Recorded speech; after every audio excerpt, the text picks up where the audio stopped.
Hello and welcome back to this tutorial course, Electronics Cooling CFD Simulation in the Ansys Fluent.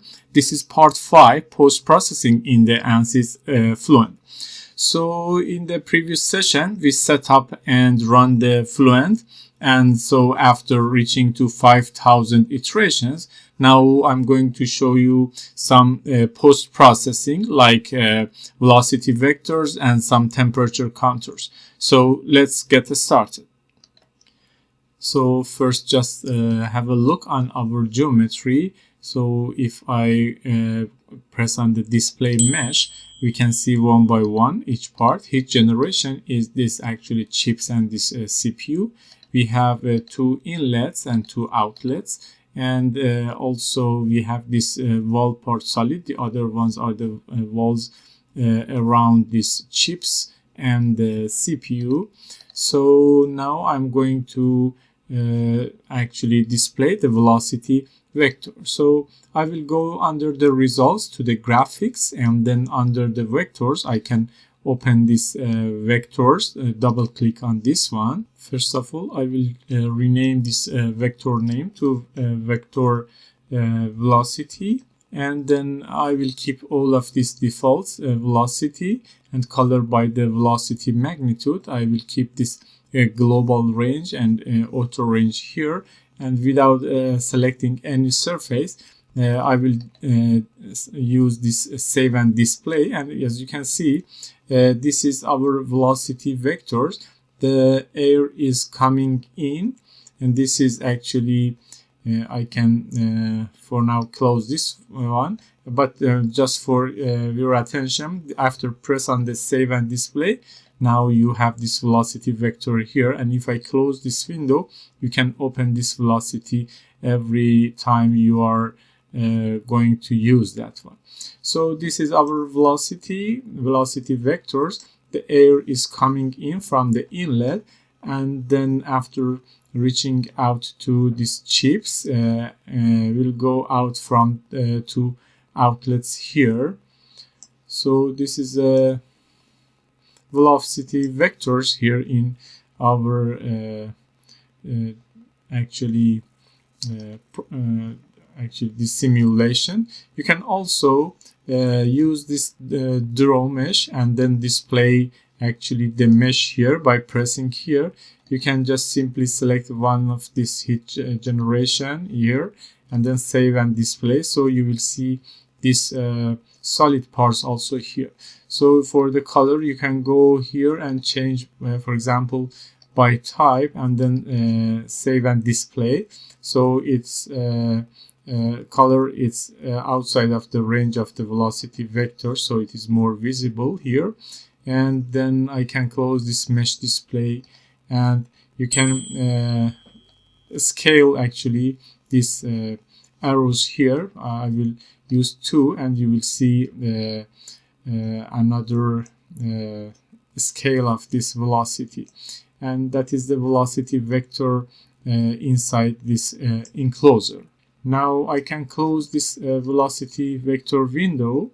Then I will right click on this vector velocity and then use copy. So after that I have the same setup of this velocity, but you can change the actually name and change the setting here and create another vector. So this time I'm going to show the vectors based on the temperature. So I will go to vectors, actually color by, change this velocity to temperature, static temperature. I will deselect all and then save and display.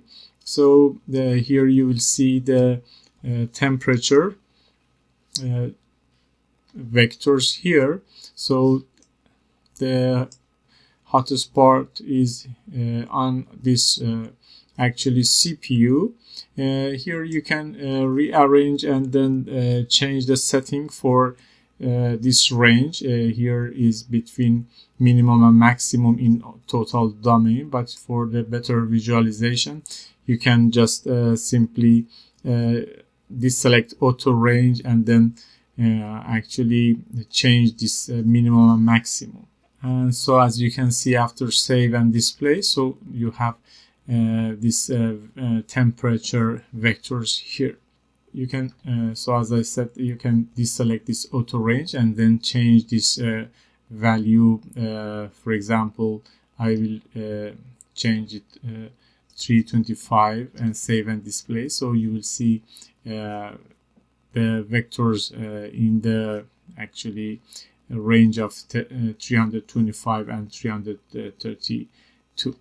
So you can modify your the range of this actually temperature.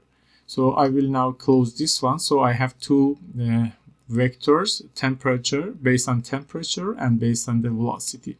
After that, I'm going to display the temperature contours. So for this contour, I will double click on the contours or right click and then select the new one. I'm going to show the temperature contour. So I will change this name to contour temperature, and then here I will bring it this side, and I will change this contour off to the temperature, a static temperature, and then I'm going to show the temperature of this wall heat generation part solid. So I will select this one, save and display, and you can see the temperature on this walls actually here. So now, as you can see, one contour has been added here, contour temperature, and this is the same in the global. It is in the global range, the same as this velocity temperature.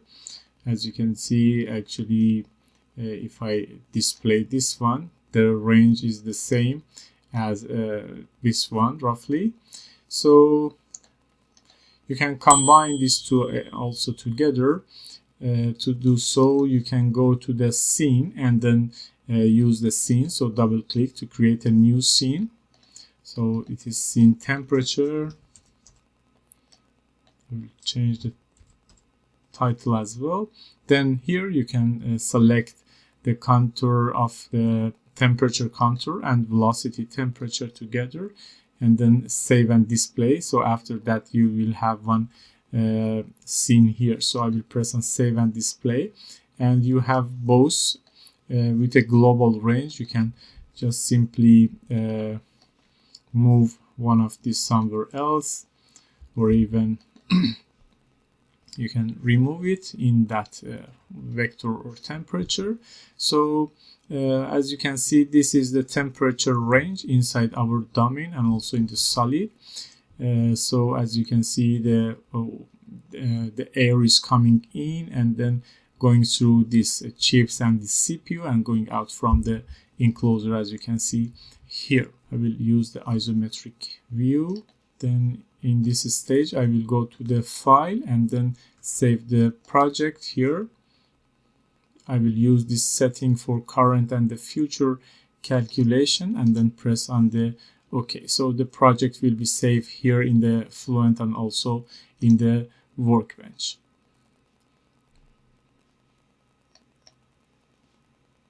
So now we have this scene also, and you can change the transparency of also for the contours, and if you have any mesh here in the scene, you can display and then change the transparency.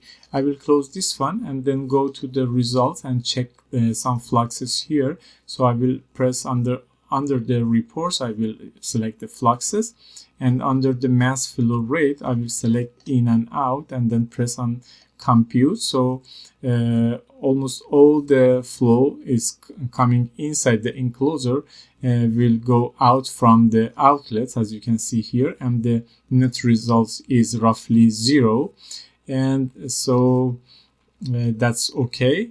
And then for the total heat transfer, I can select this one, select all the surfaces, and I will press on the compute. So as you can see, we have 22 watt in as a user sources. So this is actually our source terms we use in our cell zones here. If I go to site, if you remember in the previous session in the setup, we have add one source term for actually this solid parts, and in here we have defined this value as the unit of watt per cubic meter. So I will close this one, and you can see in total of these chips and this CPU we are generating 22 roughly watts, and actually this is the results for this heat flux and then total heat transfer rate. So now I can close this windows as well. And then finally, let's try to create some Pathlines. So I will double click here on the Pathlines. So I will just keep this name, Pathline number 1.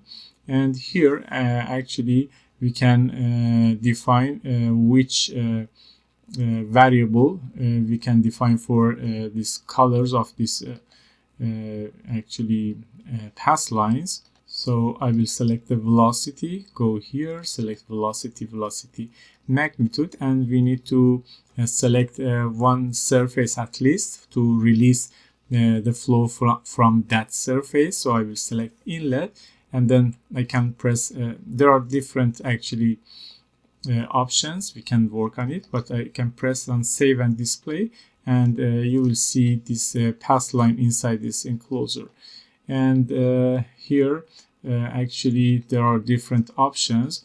For example, here the pulse mode is on single, so if I press on the pulse, so you will see some pulse of this velocity coming from inlet and going through the enclosure and out from the outlets. So I will press on stop. You can also use this continuous and use pulse, and then after a while you will see the Pathline of our simulation here. So let me stop this one. You can also save as an animation by selecting this option, select save pulse animation and save your results here. You can also draw mesh, use draw mesh, and then for example save and display here, and then here save and display. And as you can see here, this flow is like this, and also you can select in and out display, and then again save. So you will see where is your inlet and outlet and the Pathline here. You can also work on the some style of this Pathline, also some attributes like the line width of this Pathline here. And also you can skip if there are lots of Pathline here, so you can skip some of this paths. For example, I can select 2 and see the results. You can do some trial and error. So you will see here. So maybe an option between default and 2. So I will select 1. And in this case, I'm going to actually save and display again, close this one, and then press on the pulse, and you will see some Pathlines through inlet to outlet. So that's it for this part, and thanks for watching, and I hope you learned something new in this course. So that's it for today, and I will see you in the next course and next videos.